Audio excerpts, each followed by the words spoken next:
అందరికీ నమస్తే. నేను మీ Lakshmi. Welcome back to my channel. ఈరోజు నేను చేస్తుంది మక్రోనీస్ అండి. మక్రోనీస్ చాలా ఈజీగా సింపుల్గా ఎలా చేయాలనో ఇప్పుడు నేను చేసి చూపిస్తాను. ఇందుకు ముందుగా కావాల్సిన పదార్థాలు మక్రోనీస్, టమోటాలు, పచ్చిమిరపకాయలు, ఎర్రగడ్డ, కరివేపాకు, కొత్తిమీర, ఉప్పు, ఆవాలు, పసుపు, నూనె, అలాగే macaroni masala packet. First stove on చేసుకుందామండి. స్టవ్ ఆన్ చేసుకొని ఒక కడాయి పెట్టుకుందాము. కడాయి పెట్టిన తర్వాత ఇందులో కొంచెం ఆయిల్ వేయాలి. నేను ఒక 3 టేబుల్ స్పూన్ ఆయిల్ దాకా వేస్తున్నానండి.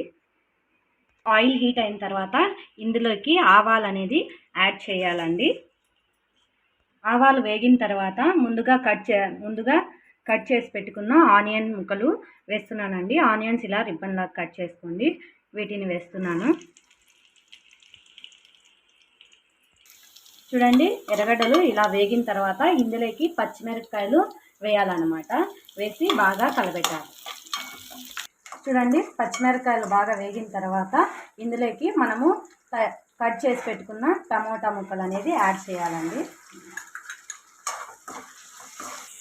చూడండి, టమోటాలు ఇలా బాగా మగ్గాయి అన్నమాట. ఇలా మగ్గిన తర్వాత ఇందులోకి నేను కరివేపాకు అనేది యాడ్ చేస్తున్నాను. కరివేపాకు కూడా వేసి బాగా కలబెట్టాలండి. చూడండి, ఇలా కరివేపాకు బాగా వేగిన తర్వాత ఇందులోకి 1/2 టీ స్పూన్ పసుపు వేయాలి. అలాగే 1/2 టీ స్పూన్ సాల్ట్ అనేది యాడ్ చేయాలండి. చూడండి, పసుపు ఉప్పు వేసాం కదా. తర్వాత వచ్చేసి మక్రోని మసాలా అండి. ఇది మార్కెట్లో అవైలబుల్లో ఉంటుంది. ఇది కేవలం 10 రూపీస్ మాత్రమే. ఈ మసాలాను ఒక 1/2 టీ స్పూన్ వేస్తే చాలండి. టేస్ట్ మటుకు చాలా బాగుంటుంది. ఇది లో ఫ్లేమ్లో పెట్టుకొని చేసుకోండి, లేకపోతే అడుగు అంటుకోండి. చూడండి, ఇవి మక్రోనీస్. నేను ఒక 10 మినిట్స్ ముందే వీటిని బాగా బాయిల్ చేసి పెట్టుకున్నానండి. ఇవి బాయిల్ అయ్యేటప్పుడు ఇందులో కొంచెం సాల్ట్, ఆయిల్ వేయాలండి. ఆయిల్ ఎందుకంటే ఇవి స్టిక్కీగా కాకుండా ఉంటాయన్నమాట. ఇలా బాయిల్ చేసిన వాటిని ఇందాక తాలింపు పెట్టాను కదండి, అందులోకి ఇవి యాడ్ చేస్తున్నాను. యాడ్ చేసి దీన్ని మనం తర్వాత పెట్టుకున్న మిశ్రమం మొత్తం ఈ మక్రోనీస్కి పట్టేలా బాగా కలుపుకోవాలండి. చూడండి, ఇలా ఈ తాలింపు మొత్తం దీనికి పట్టేటట్టు బాగా కలుపుకున్నాం కదా. అంతే అంటే ఇంకా దీన్ని మీరు సర్వింగ్ ప్లేట్లోకి తీసుకొని సర్వ్ చేసుకోవచ్చు. సర్వ్ చేసుకొని కొత్తిమీరతో గార్నిష్ చేసుకోండి.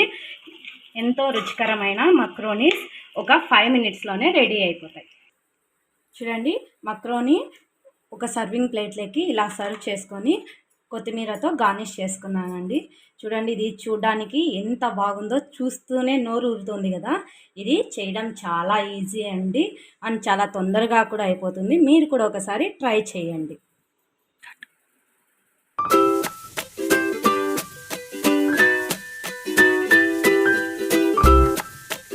ఇప్పుడు మనం ఎంతో ఈజీగా ఉండే మక్రోనీ రెడీ అయిపోయిందండి. ఈ మక్రోనీ కానీ మీకు నచ్చింటే ప్లీజ్ లైక్ చేయండి, షేర్ చేయండి, కామెంట్ చేయండి, సబ్స్క్రైబ్ చేయండి, పక్కనున్న బెల్ ఐకాన్ని క్లిక్ చేయండి. Thank you.